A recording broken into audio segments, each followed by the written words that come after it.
John parked his luxury car in front of his house in the quiet Norwood suburb of Chicago.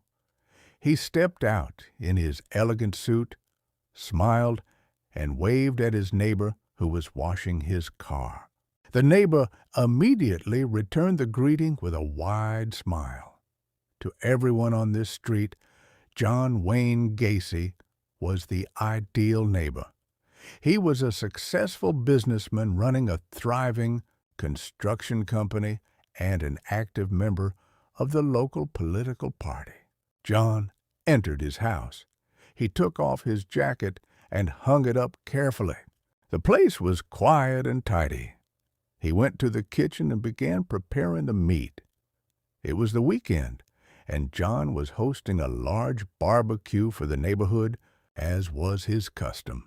2 hours later, his backyard was filled with people. Police officers, local politicians, and neighbors' families. John moved among them, handing out food, laughing loudly, and taking pictures with his guests. Everyone respected him and trusted him blindly. Suddenly, a 17-year-old boy named Tim approached him. "Mr. Gacy, I heard you are looking for new workers at your construction company. I'm looking for an after-school job." John placed his hand on Tim's shoulder with a paternal smile and said, "Absolutely, son. I always support hard-working young men. Come to my office tomorrow evening, and we'll set you up with an excellent job." Tim thanked John enthusiastically and left. The party ended, and the last guest departed. John closed his front door and secured the 3 locks. In a single second, his features completely changed. The comforting smile dropped like a fake mask, revealing a face that was cold, rigid, and devoid of any human expression. He walked with heavy, slow steps toward a narrow passage at the end of the hallway. He stopped in front of a locked wooden door leading to the basement. He pulled a keychain from his pocket and opened the double lock. As soon as he opened the door slightly, a strange, stifling odor seeped up from below. A very heavy scent. John wasn't surprised. He grabbed a bottle of artificial pine-scented air freshener from a nearby shelf and sprayed a massive amount into the doorway and down the wooden stairs leading to the basement to completely mask the smell. He closed the door tightly, locked it again, and put the keys back in his pocket. He returned to his living room, sat in his comfortable chair, and turned on the TV to quietly watch the news, while the teenager Tim was at home preparing his clothes for tomorrow's job interview, an interview from which he would never return. John sat before a lit mirror in his room. He opened a kit of theatrical colors. He dipped a sponge into the white and painted his entire face until he completely erased his human features.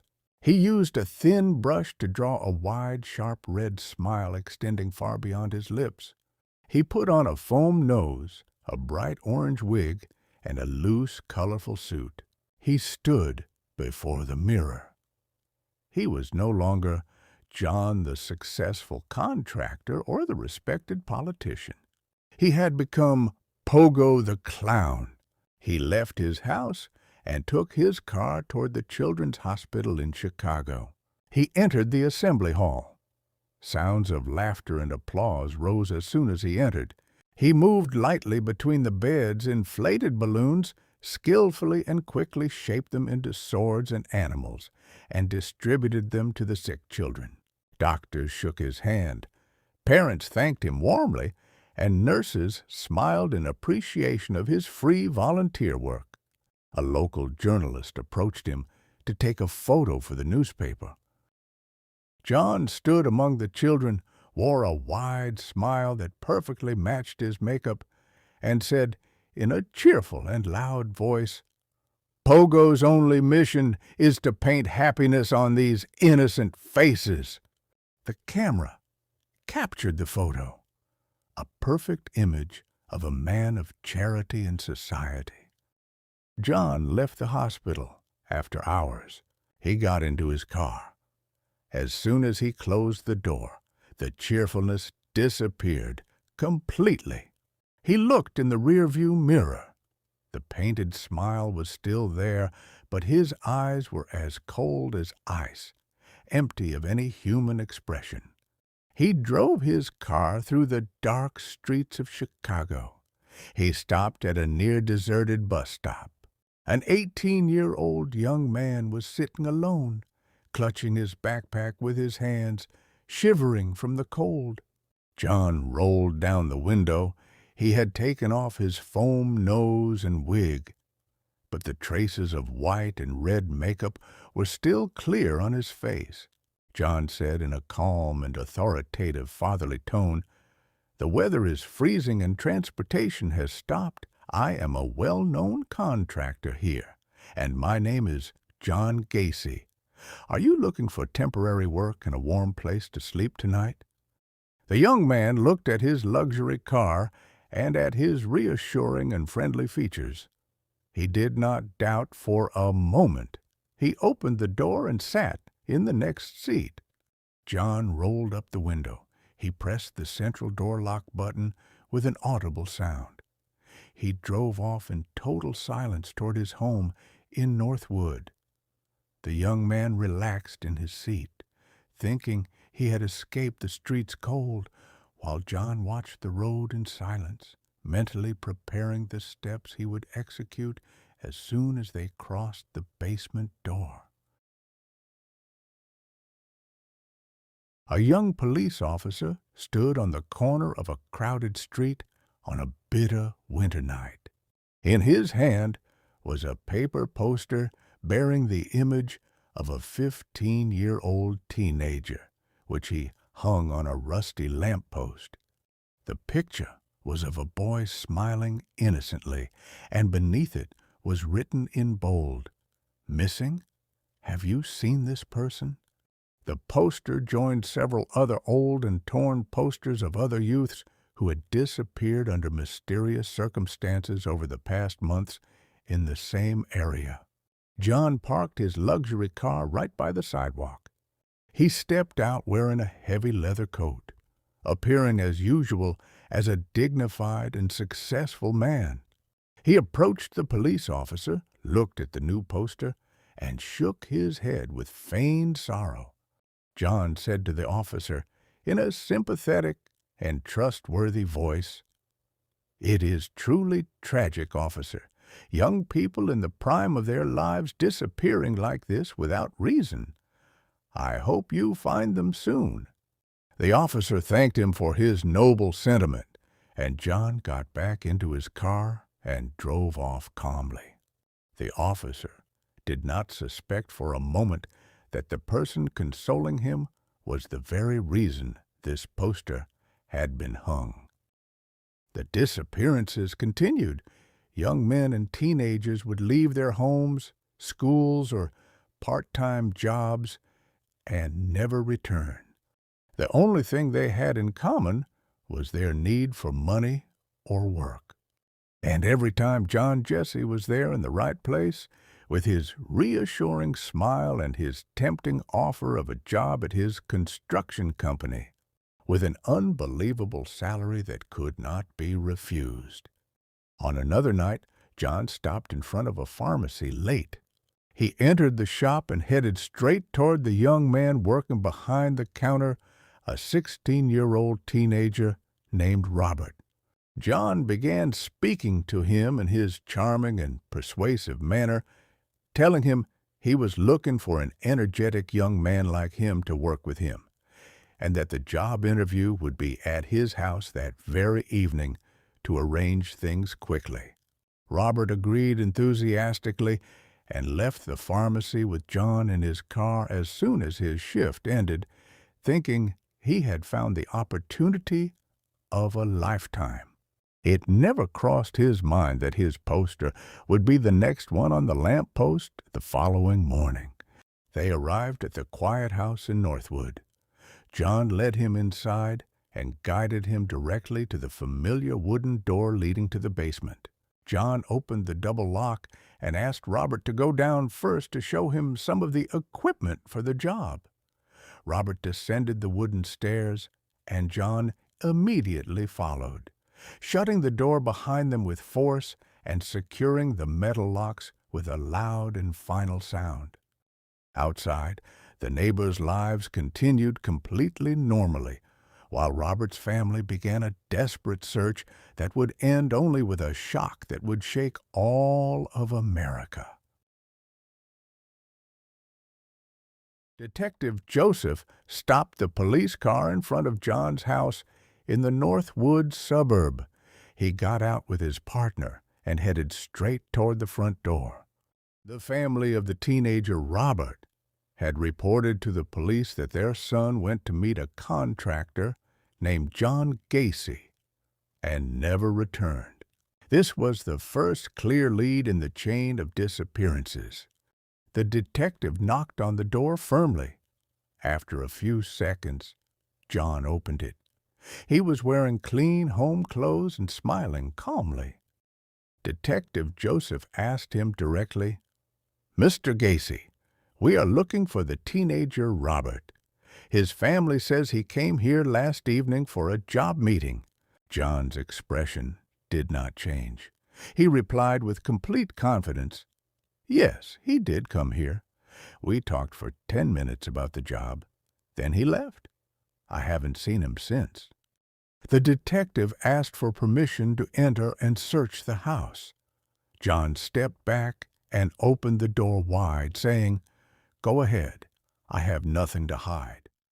The two detectives entered. The house was extremely tidy. The living room walls were filled with photos of John with local political figures, and other photos of him dressed as a clown handing out gifts to children in the hospital.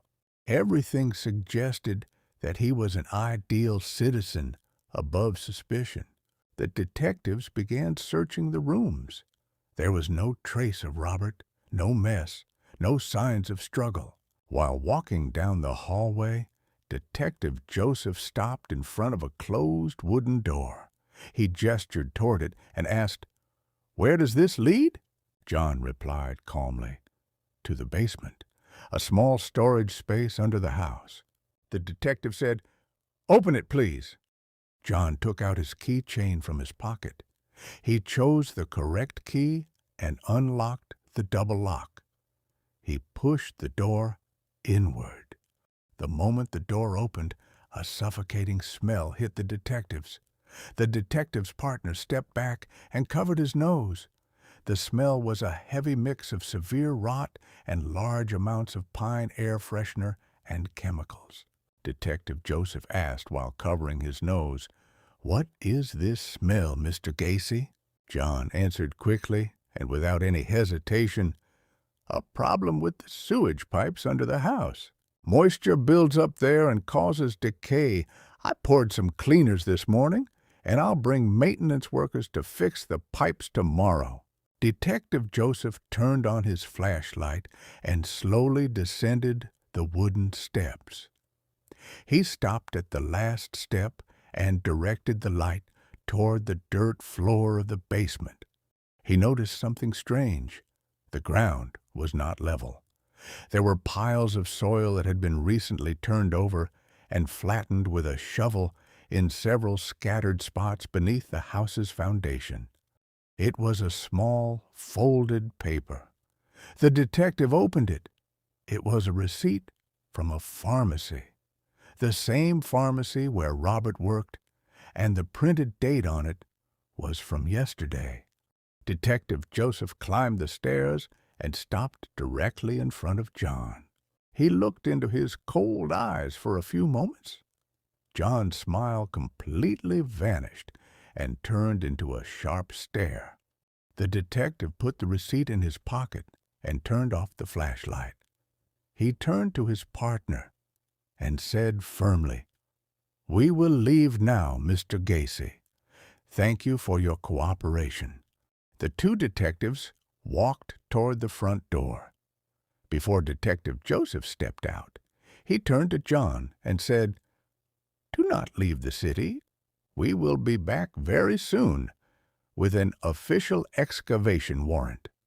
The detective closed the door behind him, leaving John standing alone in the hallway, realizing that his mask had fallen and that the basement would no longer keep its secrets after this night.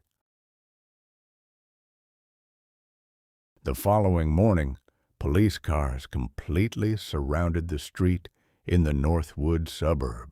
Detective Joseph stepped out of his vehicle holding an official search and excavation warrant, accompanied by a forensic team and workers carrying axes and shovels. Neighbors gathered in the street, watching the scene in shock, unable to comprehend why such a large police presence had assembled in front of their seemingly perfect neighbor's house. Joseph knocked on the door. John opened it. He did not smile this time. His face was pale and rigid. Joseph presented the warrant before him and immediately entered the house with his team. Joseph ordered the excavation team to head straight to the basement. The workers descended the wooden stairs and began their work. Shovels struck the dirt floor. The smell of chemicals could no longer conceal the true odor that began to seep out more strongly with every swing of the axe.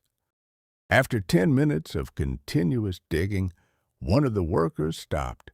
He dropped his shovel and called for the detective. Joseph rushed down. The worker pointed toward the pit. Amid the soil, a piece of cloth appeared. A forensic examiner carefully pulled it out. It was a jacket belonging to a teenage boy, and beside it, buried bone fragments began to emerge. Joseph ordered the excavation area to be expanded. With every square meter of earth they turned over, new remains were discovered. The entire basement was not merely a storage space, but a mass grave carved beneath the foundations of the house. The detective ascended the stairs quickly. John was sitting on the living room couch, staring at the wall in complete silence. His photograph in a clown costume still hung there. Detective Joseph pulled out the metal handcuffs. He ordered John to stand and place his hands behind his back. John did not resist. He complied with complete calmness. The detective secured the cuffs around his wrists and officially placed him under arrest. Police officers escorted John out of the house in handcuffs, in front of the press cameras and the astonished neighbors. The man who used to grill meat for them and play with their children was now being led to a police car. The excavation in John Wayne Gacy's basement continued for days. The police recovered 29 bodies buried beneath the house. The mask of the kind clown and the successful businessman fell forever, revealing the true face of one of the worst serial killers in American history. The butcher who built his graveyard beneath the feet of his guests.